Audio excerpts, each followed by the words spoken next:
tiene que ver con el odio y el rencor encendido que el pueblo tiene contra esos partidos. Y es importante que los partidos tengan claridad de estos. Ustedes, gente del FMLN, deben de saber que la gente los odia. Dagoberto Gutiérrez, conocido durante la Guerra Civil salvadoreña como el Comandante Logan, fue una de las voces más autorizadas para opinar sobre los acuerdos de paz firmados en 1992. De un documento llamado Acuerdos de Paz. Nosotros no sabemos de paz, porque precisamente estos acuerdos de paz tuvieron un mérito, y es el de terminar con la guerra. Porque la paz, todos lo sabemos, no es simplemente ausencia de guerra. Se terminó la guerra, pero no vino la paz. Porque no habló desde la distancia ni desde la comodidad del tiempo, sino desde una doble experiencia difícil de igualar. La de militante, de combatiente de la guerrilla, y además desde la visión de intelectual político que tras el fin del conflicto armado se convirtió en uno de los analistas más lúcidos y críticos del proceso posguerra. Su mirada sobre los acuerdos de paz no fue de un vencedor ni de un derrotado, sino la de alguien que conoció la guerra desde dentro, participó en su negociación, en la justificación ideológica y luego se atrevió a cuestionar con dureza y contexto histórico lo que realmente se pactó y lo que deliberadamente se dejó atrás, fuera en nombre de la paz. Para Don Dago, el final de la guerra no significó el fin del conflicto histórico que atravesaba el país, sino únicamente el cierre de su fase más visible, la más ruidosa. El cese de las balas, obviamente. ¿Entendieron? Que Arena y el Frente no son diferentes. Es que cuando terminó la guerra civil, parte de los mandos guerrilleros negociaron con la oligarquía en secreto. Cuidado como vos andás creyendo que la guerra civil terminó con los acuerdos de paz. No, hombre. Terminó en esas negociaciones secretas cuando los oligarcas dijeron: háganse cargo del gobierno y nosotros nos vamos a hacer cargo del Estado. Así dijeron. Te estoy contando una reunión donde yo estuve. En su visión, los acuerdos de paz fueron una negociación política muy limitada, concebida para silenciar únicamente los fusiles, pero no para transformar las estructuras profundas del régimen de gobierno, que era lo más importante y por lo que había surgido el conflicto y posteriormente el FMLN. Según Gutiérrez, lo pactado se concentró en aspectos que permitían civilizar el sistema y volverlo más presentable ante la comunidad internacional, pero no para la población. Para él, la guerra del FMLN tuvo su origen en una exclusión política estructural y en ese sentido fue exitosa al forzar la apertura del sistema que antes negaba toda participación real de la insurgencia. Sin embargo, advertía que ese éxito tuvo limitantes muy claras. Con el fin del conflicto armado, se rompió la continuidad del proyecto revolucionario y la insurgencia, que fue absorbida por el propio sistema que habían combatido. A su juicio, los acuerdos de paz transformaron a los combatientes en ciudadanos y a la guerrilla en partido político. Esa incorporación, sostenía Dagoberto, resolvió la exclusión de los dirigentes del FMLN, pero no significó una transformación profunda en beneficio del pueblo, sino más bien la integración de una nueva élite política al sistema existente, dejando intactas las condiciones estructurales que habían dado el origen de todo aquel conflicto. A su juicio, el núcleo del poder económico y político permaneció intacto, mientras el FMLN fue incorporado al sistema como partido, alejándolo de la sociedad que decía representar y a las verdaderas luchas sociales. En ese sentido, Dagoberto entendía los acuerdos no como una ruptura histórica, sino como una reconfiguración del conflicto, ahora trasladado del campo de batalla, los montes, al terreno político institucional. En su análisis más crudo del periodo posterior a los acuerdos de paz, Dagoberto Gutiérrez sostuvo que el FMLN, una vez convertido en partido, terminó funcionando bajo la misma lógica del sistema que había combatido y del cual supuestamente no estaba a favor. Los partidos representados en la asamblea operaban como estructuras dedicadas a negocios de poder y de dinero, y el FMLN no fue la excepción.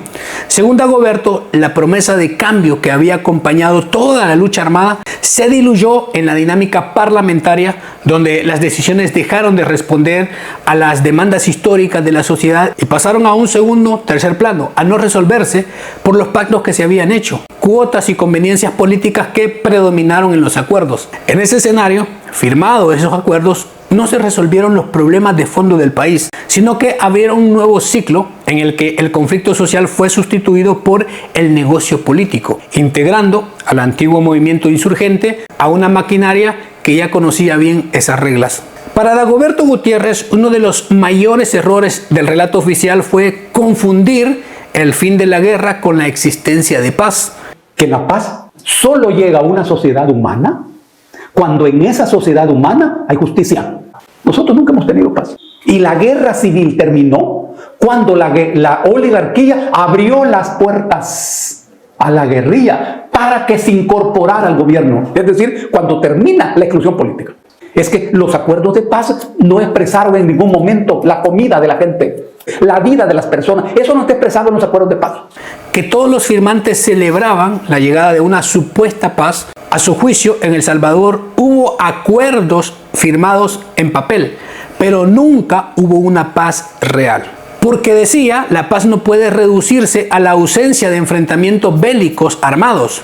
Dagoberto sostenía que la verdadera paz solo podía construirse si se alcanzaban niveles mínimos de justicia social y mayor igualdad, especialmente para las clases pobres que el FMLN decía representar durante la guerra y defender en el campo político. Más aún, tras los acuerdos de paz, esas condiciones estructurales no se transformaron.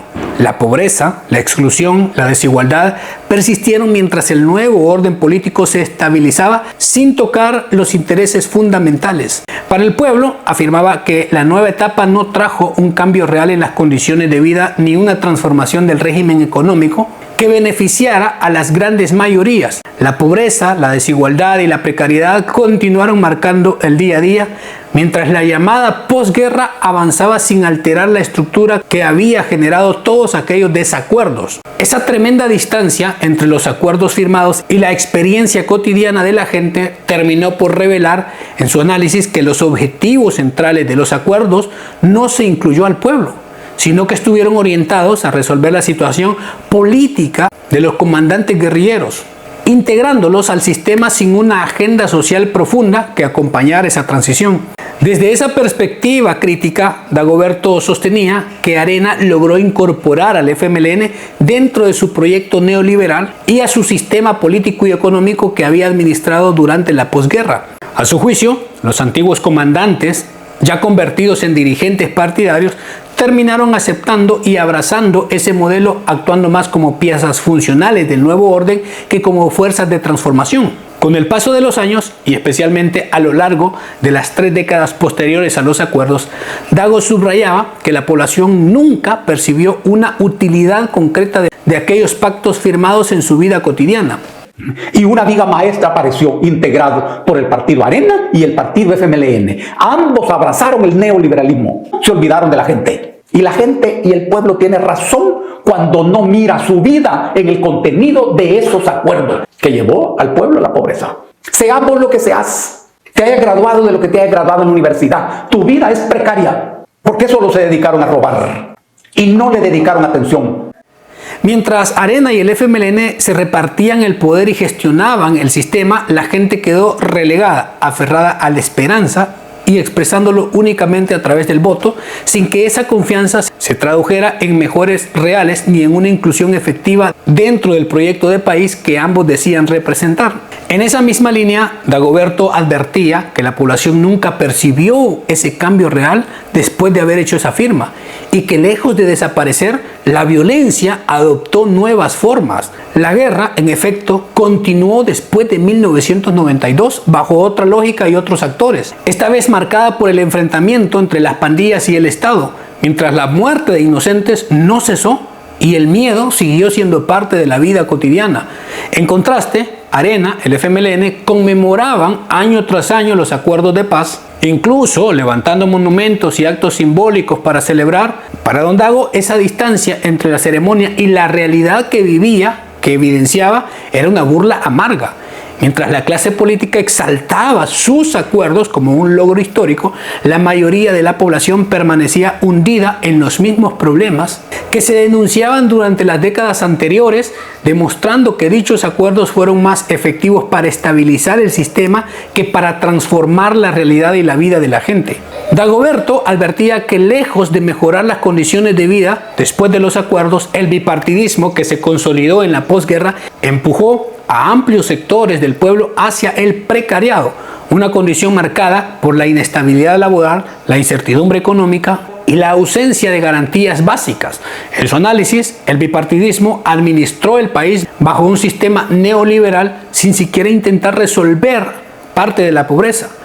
Para Dago, esa precarización no fue un accidente, sino el resultado de una clase política que abandonó cualquier proyecto de justicia social y se concentró en la repartición de poder, de privilegios y el saqueo de recursos públicos. Así, mientras se hablaba de paz y reconciliación, el pueblo fue empujado a una vida más frágil y vulnerable que antes, evidenciando que los beneficios reales del sistema quedaron en manos de los partidos y sus dirigentes, no de la sociedad y las comunidades que más lo necesitaban. El Frente se presentó como de izquierda, vinculada a los cambios. Al cambio. Y claro, al cambio. Y a las transformaciones. Y no hubo nada de eso. Ese engaño. Don Dago sostenía con una claridad incómoda que la guerra armada sí terminó formalmente con los acuerdos, pero que a partir de ese momento el Frente dejó de ser lo que había sido durante el conflicto y se transformó en otra cosa completamente distinta. En su lectura, el país tampoco experimentó la renovación que históricamente suele acompañar el cierre de una guerra civil. No hubo un renacimiento nacional, ni una reconstrucción profunda del tejido social, ni un cambio estructural en favor de las mayorías. El país, por el contrario, continuó arrastrando los mismos problemas que había provocado la guerra: pobreza, exclusión, desigualdad, mientras la población mantenía la fe que la paz traería algún tipo de redención colectiva, algo que nunca llegó. Sin embargo, Dago advertía que los nuevos políticos surgidos de la posguerra no resolvieron ninguno de esos males, sino que los profundizaron, administrándolos durante décadas mientras celebraban anualmente la paz y la reconciliación en los actos solemnes. Para él, esas conmemoraciones terminaron siendo rituales de autocelebración de las élites, desconectados de una realidad social que nunca fue incluida en el verdadero sentido de la paz que se prometía, denunciando el abandono del proyecto transformador y la aceptación de un sistema que a su juicio no benefició al pueblo, sino a las élites que dominaban el país y a sus nuevos peones, los excomandantes guerrilleros, ahora convertidos en políticos privilegiados. Pero bueno, la conclusión es suya. Puede dejarla en los comentarios respecto a este tema. Muchísimas gracias por apoyar siempre el contenido, los videos y por llegar hasta el final. Cuídense mucho. Nos vemos. Hasta luego.